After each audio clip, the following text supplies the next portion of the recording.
Well, Aunt Sue, what's our second story about? I hope it's as good as your last one. Oh, I think you'll like it, Uncle Dan. I call it A Nickel's Worth of Honesty. The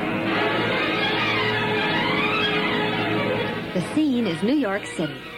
The setting is the busy harbor along the Hudson River. A certain large steamship stands on one of the docks, waiting to sail to a faraway country.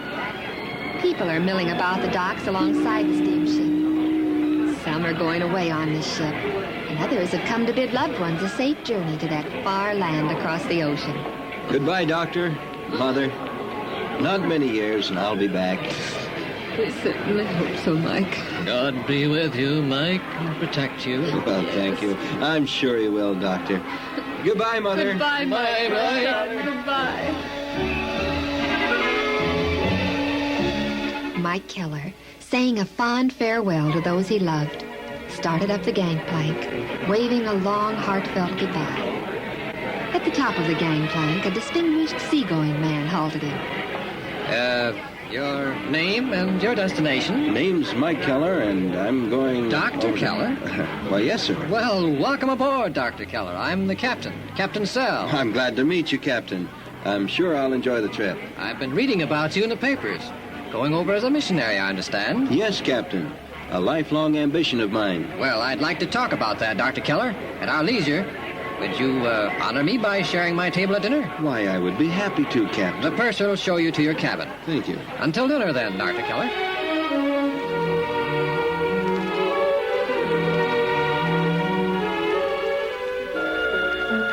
You know, I think it's marvelous, Dr. Keller, that you've given up a successful practice to go to Africa as a missionary. It's what I want to do, Captain. Now, just the same, it means something to give up all that income and fame and go into darkest Africa. You said going into the mission lands was a lifelong ambition? It is, Captain. I imagine there's a story back of this, yes? Yes, you're very discerning, Captain. Yes, there is a story. Well, I love stories. Well, it's quite a long story, assuming that you want to hear it. You assume correctly.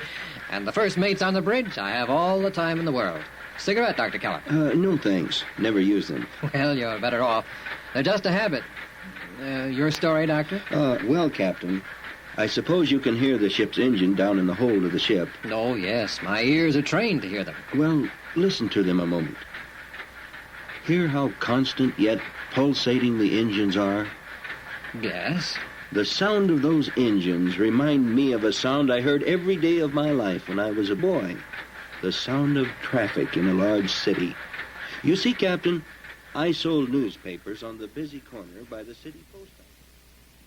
Evening paper! Get your Chronicle paper! Here! Paper! How much, boy? 5 cents, please. Now, here's a dime. Keep the change. Thank you, sir. Evening Chronicle! Get your evening paper here! Read all about the hotel fire! Evening Chronicle!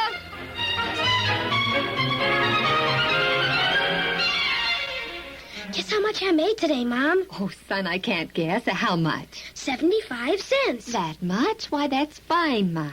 Here it is, Mom. All for you. 75 cents. Oh, you're a good boy, Mike. A great help to me, and I'm proud of you, dear. You're a lot like your father was. Go ahead and count it, Mom. Count what? The money I gave you. Go ahead and count it. Oh, 25, 50, 60, 70, 80, 90, 95, $1, 5, 6, 7, 8, $1.09. I thought you said you made only 75 cents. I did. That is what I made.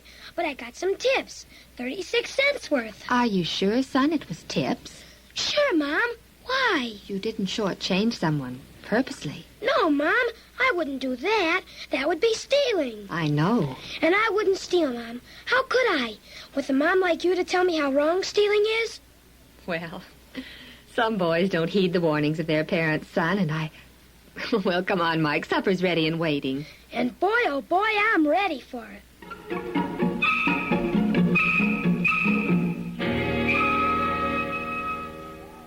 Evening Chronicle, news just off the press. Get your Evening Chronicle right here. Here, boy, I'll have one of them. 5 cents, please. Thank you. Evening Chronicle right here. Read all about the robbery. Read it in the Evening Chronicle. Paper, mister? Yes, I believe I will. 5 cents, please. Well, here's a $50. Cold evening, isn't it, for a boy to be out dressed no warmer than you are? Yes, sir. Here's your change, sir, and thank you. It's quite all right, but this change... well, never mind. What was the matter with him? Oh, well. Evening Chronicle, right here. Read the news while it is news. Get your... Did I give that man the right change? I gave him 45 cents, didn't I? I gave him a quarter, a dime, and 1 nickel. That's only 40 cents. I shortchanged him. I'll have to catch up with him and give him another nickel. Which way did he go? That way, I think. Yes, there he is. Mister! I cheated you out of a nickel. You did? I didn't mean to. I gave you only 40 cents change instead of 45. Oh? Here's your nickel, sir. You ran all the way to catch up with me, merely to give me this nickel? Yes, sir. It's your nickel, not mine. I can't keep what's not mine. That would be stealing. So it would. Well, I'd like to talk to you a few minutes. You got time? Yes, sir. A few minutes. Well, let's go where it's warm, into this doorway. Okay. This is better. Now, what's your name, son? Mike Keller, sir. And I'm awfully sorry I tried to cheat you out of that nickel. Oh, of course you are. Else you wouldn't have gone to the bother of giving it back to me. I don't know what ever made me make such a mistake. Well, I knew you shortchanged me, but I didn't say anything because I thought maybe you did it purposely, like so many of the boys do. I wouldn't keep a penny, not 1 penny that didn't belong to me. Well, how old are you, Mike? Almost 11, sir. You intend to always sell papers for a living? Oh, no, sir. Someday I'm going to be a missionary in Africa. Worthy ambition. I'm going to be a medical missionary. A doctor, eh? Well, why do you want to be a doctor? 'Cause I want to help people get well. My father died of cancer, and I'm going to make heathen people well, and at the same time tell them about Christianity. Well, I see. Don't you think the medical profession and being a missionary is a good profession, sir? Indeed, I do. And I think you're going to make one of the very best of medical missionaries. To be a doctor and missionary, too, you've got to be an honest and upright man. And you have a good start. Where do you live, Mike? Out on East River Street, in the little house back of number 4387. 4387 East River Street. Well, Mike, I'd better go now, but here's a little something for the time you've stayed away from your paper selling. Thanks, sir, but I can't take it. I can't take anything that I haven't earned. It's a gift, Mike. You can take gifts, can't you, Mike? Well, Goodbye, Mike. He gave me $5. Maybe I hadn't better keep it. He said it was a gift, and I can't refuse a gift, not from a nice man like him. I can hardly wait to get home and tell Mother, but I gotta sell my papers first.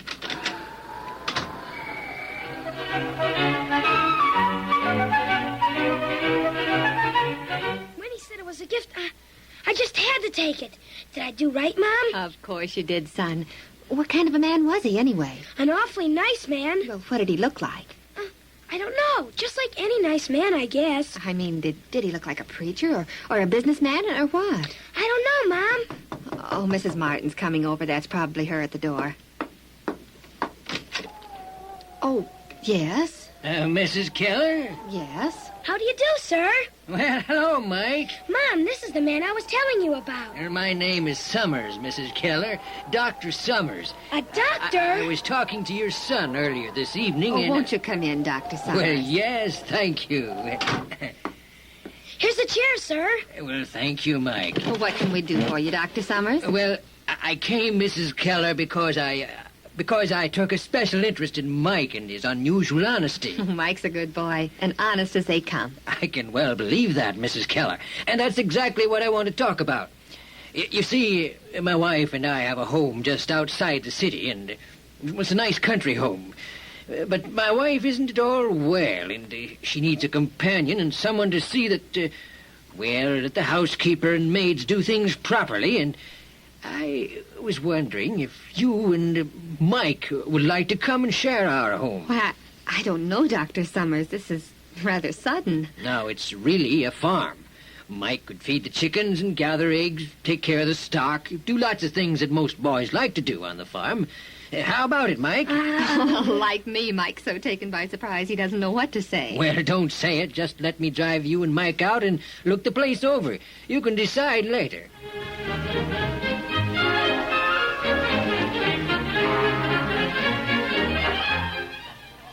Here, chickie, chickie, chickie. Here, chickie, chick. This is fun. I hope Mother decides to move here with Dr. Summers. Here, chickie, chickie, chick.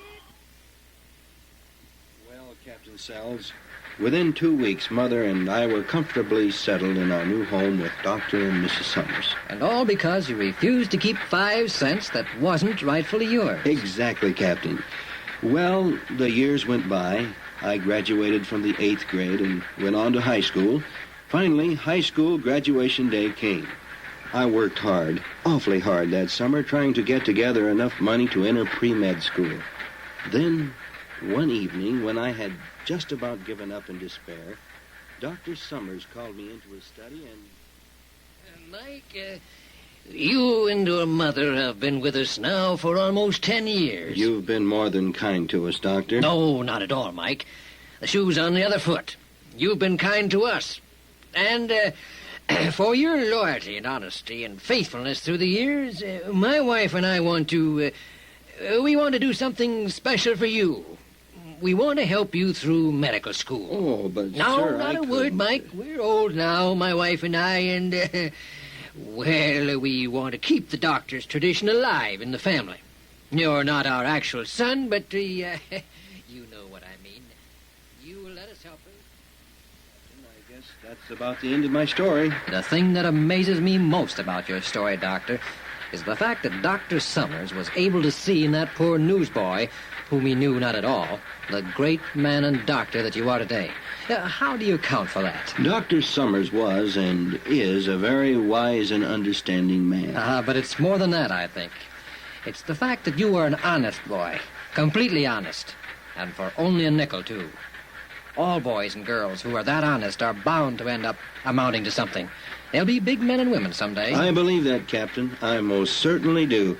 In fact, that's the main thing I'm going to try to teach the natives of Africa. Honesty. If it is only a nickel's worth of honesty, it's still the most important commodity in the world.